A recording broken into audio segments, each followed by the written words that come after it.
이혼에 대해서 검색해 보신 분들은 사전처분이라는 말을 들어보셨을 겁니다. 사전처분이라는 걸 쉽게 말씀드리면 이혼이 1심 재판이 길게 진행되는데 그 기간 동안 뭔가를 정해놓지 않으면 당사자 사이에 불이익이기 때문에 이 부분을 미리 정해놓는 걸 말합니다.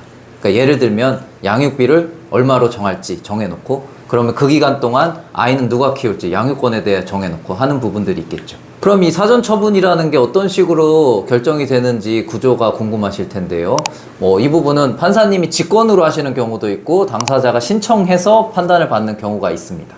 다만 소송이 본격적으로 시작되기 전에는 판사님께서 이 내용들을 전체적으로 다 판단하시기 어렵기 때문에 좀 긴급한 사정이 있을 경우에는 미리 신청하는 것이 더 낫습니다. 긴급한 경우에 대표적인 예는 아이와 관련된 부분이죠. 아이에 대해서 서로 양육권을 심하게 다투게 되면 정말 치열하게 다퉈야 되는데요. 특히 내가 아이를 지금 확보하고 있는 경우, 잘 키우고 있는데 상대가 아이를 데려갈 것 같다. 이런 불안감에 휩싸이게 됩니다.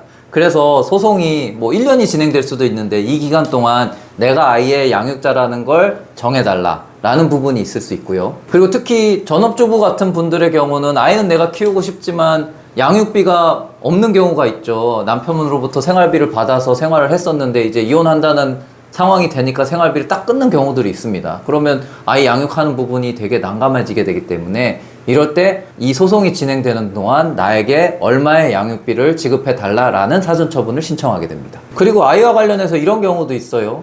내가 잘 데리고 잘 키우고 있었는데 어느 날 갑자기 학교에 갔던 아이를 아빠가 데리고 가버린다든지 엄마가 데리고 가버린 경우가 있죠. 이런 경우 얼마나 원통할까요? 그래서 이럴 때는 이 유아를 나에게 다시 돌려달라라는 유아인도 사전처분을 신청하게 됩니다. 그럼 이 사전처분이 어떤 식으로 결론이 나는지 궁금하실 겁니다. 보통의 경우에는 이혼 첫 재판이 이루어지는 날 사전처분에 대한 내용도 같이 심리를 하게 됩니다. 그리고 그 내용을 바탕으로 판사님이 결정을 하게 되죠. 그래서 이혼 첫 재판 이후에 결정이 나는 게 사전처분의 통상적인 예다라고 생각하시면 되겠습니다.